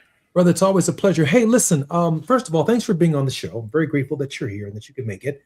We just have two segments, so I kind of want to dive right in without getting overtly technical. The state of Black men and justice in the United States. You spent considerable amount of time in the education space. You know about the disparities, you know about the inequities, but on the social side of it, the tide seems to be turning to an anti-Black male narrative. And our young men at age 18, right in the primes of their lives, are meeting some fates that can't be explained. All we're asking is that they be given justice. Certainly their parents and their survivors. Diallo, the state of Black men. Well, we're in a tipping point moment in our history. And I think history has a way of repeating itself, but in its modern times.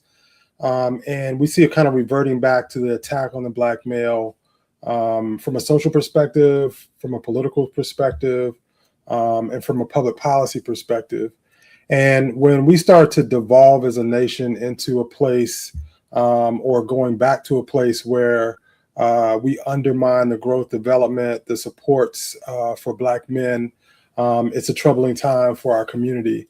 In order for the Black community and the nation to be truly healthy, Black men need to be safe and healthy themselves, need the support to be successful, need to really dig down deep around the things that are undermining the success of Black men, but also from a social perspective, the narratives, the stories we tell about Black men have a negative effect on who we are and our safety as Black men in this country.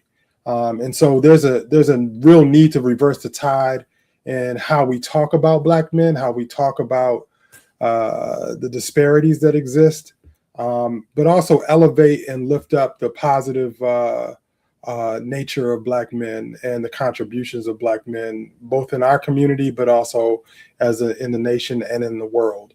But Black men deserve justice.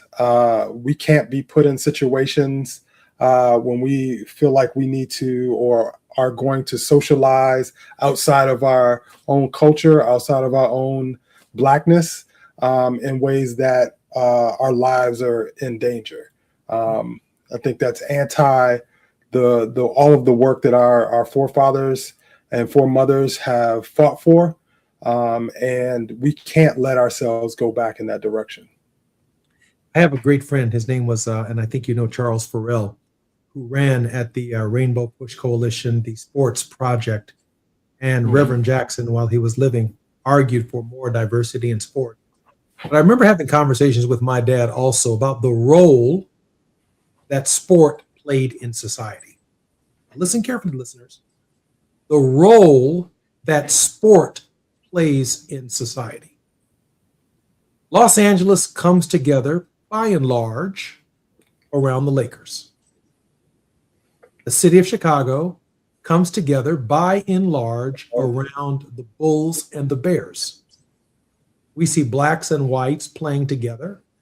We celebrate the diversity of a winning team, all wearing the same uniform.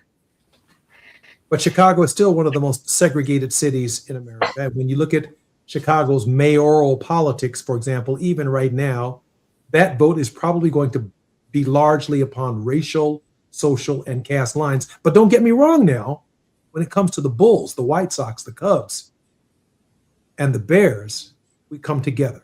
So sport plays a role in society. It kind of lulls us away seasonally from an undercurrent that exists in society socially. And we can only imagine the world we would be living in without sport, because the differences, the challenges, the threats, and all of the assumptions of the society itself would suddenly change, but for we do come together periodically in our system, but it is usually around big sport and big events. Dr. Brooks. So yes, it is a place where we come together. We see it both on the fan side, but also on the team side, how folks work together. I've been on sports teams where it was multiracial sports teams, and when we competed and worked out and pushed, we were all pulling in the same direction. I think there's a philosophy around that that hasn't permeated outside of the sports environment. I think there's lessons to be learned, but also we have to also understand that sports is about making money. Sports wasn't always the integrated space. Integration happened because folks economically understood that they were better off, like the teams were better off when they had black athletes participating, not just white athletes. And so integration occurred. And then there's a natural competition that happens in those spaces. And even as fans, it is incumbent upon the economics of the sport environment to have as many and as diverse fan base as possible, right? Because you want to pull in those resources from all of those different environments. That is an ecosystem that can be replicated, but there has to be intentionality around it. Because integration for me is not just about us being in the same places and same spaces at the same time.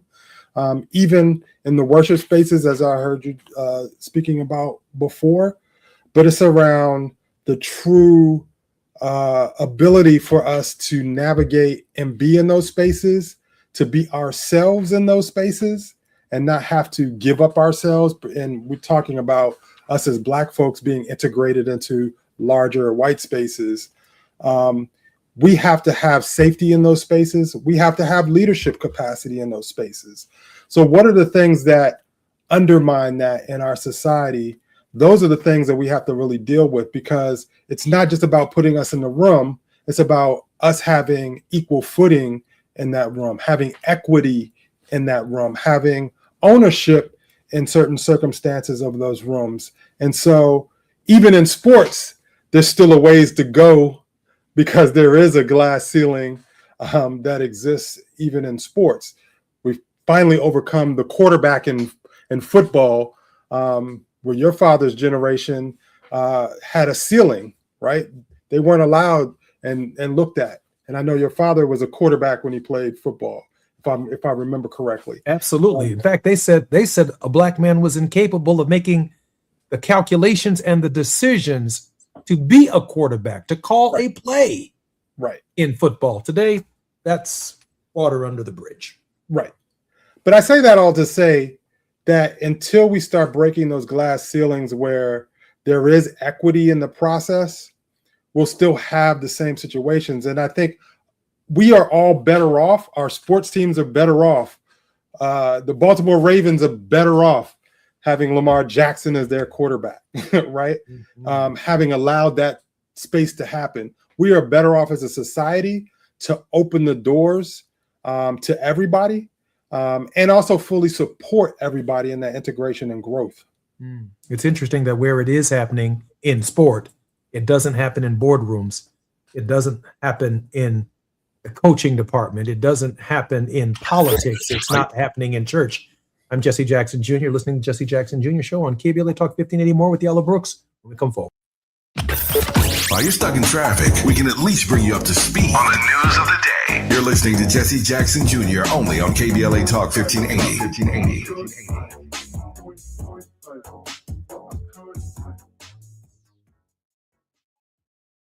Hi, I'm Chris Holden, former California Assembly member, former mayor of Pasadena, and CEO of LA Fire Justice. I've spent my career fighting for our communities. When I saw Edison celebrating $4.5 billion in profits while Eaton fire survivors struggle to make ends meet, it made me simultaneously sick and furious.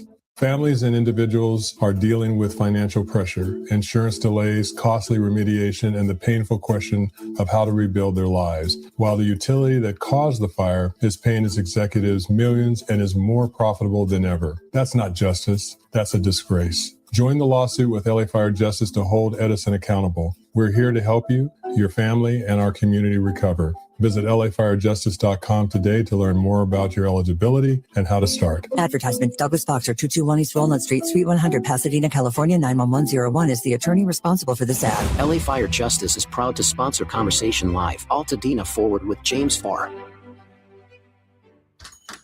Knock, knock, Capital One Bank guy. Wow, Charles Barkley? I just moved into the neighborhood. Can I borrow some Wi-Fi? Sure, Chuck. That's what the Capital One Cafe is here for. Open 7 days a week. Oh, can I use your ATM? My dog Walker only takes cash. Anything for a neighbor. Can I try the catchphrase? Sure. Take it for a spin. There's no fees and minimums on Capital One checking accounts. Nice, Chuck.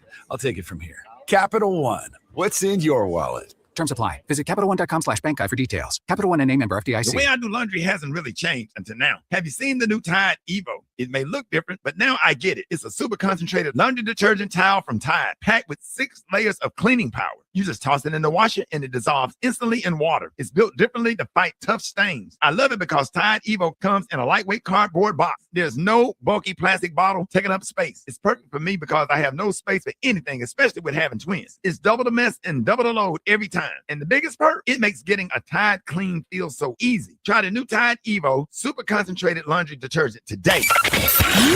Just in case you missed our Procrastination Crenshaw Town Hall. My name is Bronwyn, and I've been in this neighborhood for 65 years. All righty. I was raised here, right on Crenshaw Boulevard. Ancestry, legacy, everything. No parking. In regards to our elderly, in regards to trying to get from one end to the other, 48th and 50th Street is a dead zone. You got to get off the bus and you got to make your way down in the middle of the block. I'm right across the street. I understand one of the things. I am happy to see you guys. I've been in too many meetings where you weren't there. I understand those who own the buildings and your properties. I understand those who rent from you. Here it is. Why can't we invest in each other? Making sure they follow through. We're KBLA Talk 1580.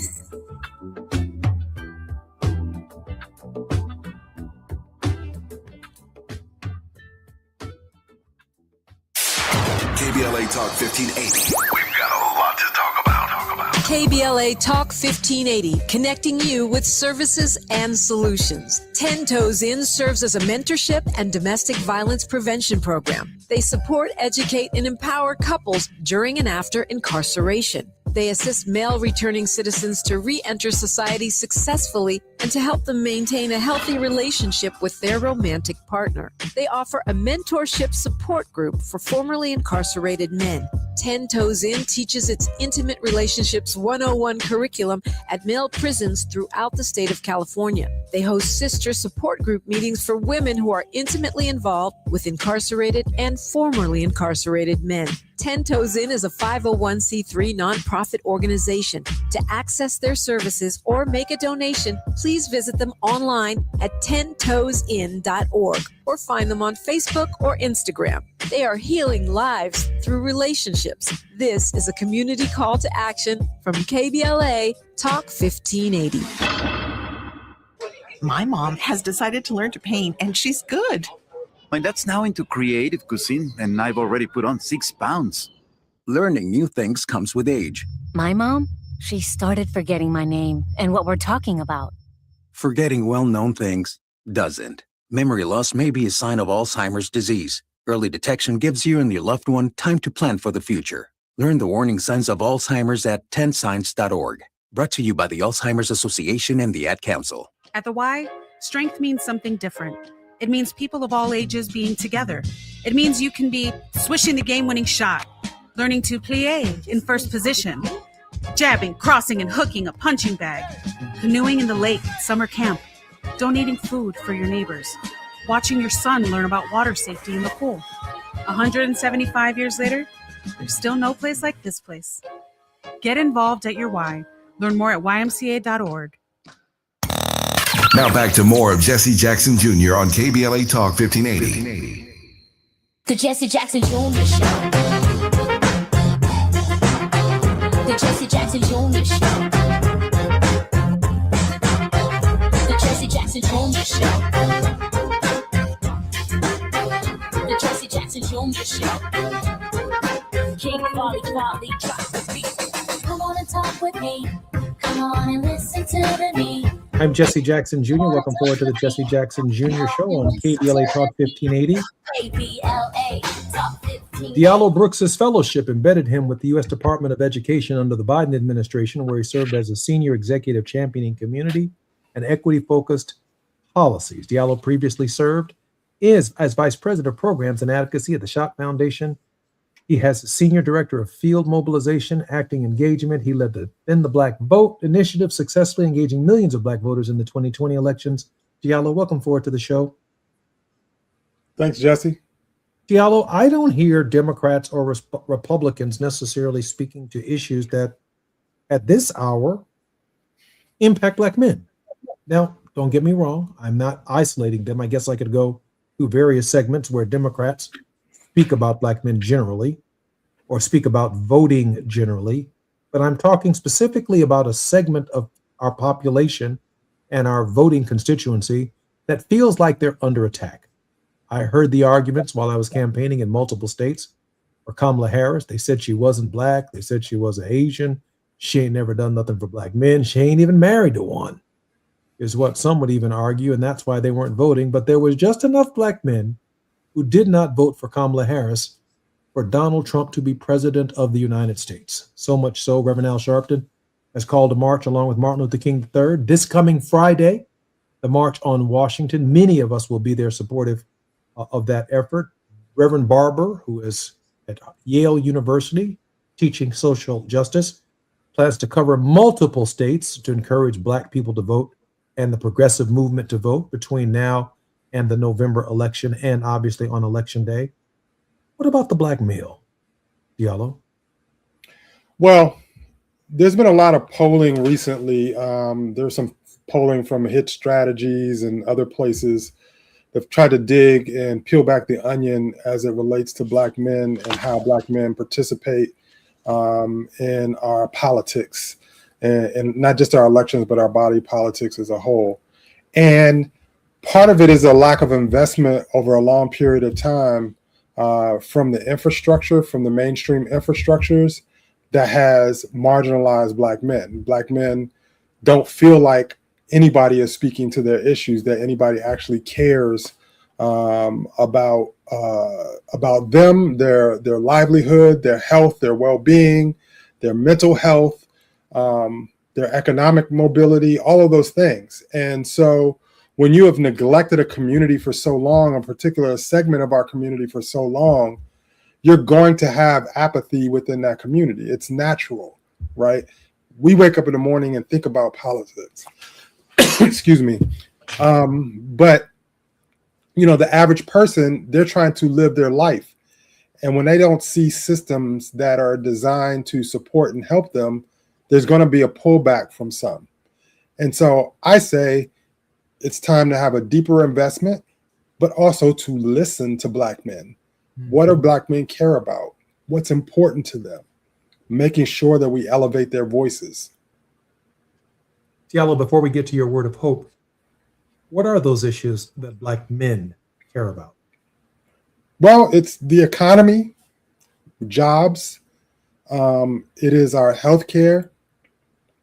It's also the ability to have a voice at the table that we're not taking for granted. It's also about the well-being of Black men in various spaces, the respect for Black men's opinions, and the diversity of those opinions, and the platforms to be able to express those opinions. Sometimes those opinions can stray, but part of it is engaging in a way that is having respectful conversations so we can get to a healthy place as a community. Diallo, I'm so grateful that you've been on our program. I'm Jesse Jackson Jr. Diallo Brooks is our very special guest. Diallo, you spend a lot of time in our community. You spend a lot of time around the country inspiring and motivating people. Diallo, give us a word of hope. Take your time. Well, one of the things for me is, while there's disparities, there are pockets of folks really organizing, really thinking strategically.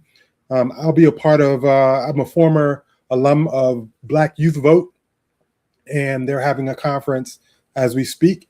And so I'll be spending a little bit of time with them over the next couple of days as well. But it is about young people organizing, young people engaging, young people learning. And those of us that are a little bit more seasoned, giving back in those spaces. And I see that happening in pockets all over the country. And so as we have this push from those voices, it's incumbent upon us to help elevate that work, to let people know that there are positive moments that are happening, that there are things that we can invest in. And if we lean into those things, our outcomes will be much better. I'm looking forward to having you back on our program to talk about your book, Bold, Quiet Warrior. Briefly share with us this book and where we can get it. Sure. So you can find the book at boldquietwarrior.com. That's the website for the book, and it'll link you to being able to purchase that book. But it's really a story about me, my journey in social justice, all of the things that influenced me, but also it's an encouragement for others to live their own journey, to be their own bold, quiet warrior in this moment, to elevate towards social justice, equity, and creating a safer, healthier community for all of us. Diallo, I'm so grateful that you joined us on our program. Thanks for having me. Always looking forward to seeing you again on our next program. The next time we have this opportunity, I look forward to talking to you. Listen, Definitely. Diallo's an expert on this. He understands the space. And he's also a father. He has hopes and expectations for his children, just like I do. just like every one of us does. And we have to speak to the issues that matter to our anxiety. Difficulty of dropping our children off, regardless of the color of our skin, to a high school or to an elementary school, with the prayers and hopes that our children will come home to us at the end of the day. One less peanut butter and jelly sandwich is just fine with me, but I want my son to come home. And the candidates who answer the question, the safety between home and the return of my son, is likely to get my vote in 2026. And so our issues are sitting right there for people to speak to. No one knows them better than Diallo Brooks. Got an amazing consulting strategies company, to which you can find on his website as well. I'm hoping that anyone who can hear my voice will reach out to Diallo Brooks and do everything you can to take advantage of his expertise. I'm Jesse Jackson Jr. Tomorrow, thought-provoking Thursdays on the Jesse Jackson Jr. Show. More on KBLA Talk 1580 when we come forward. KBLA 1580 Santa Monica.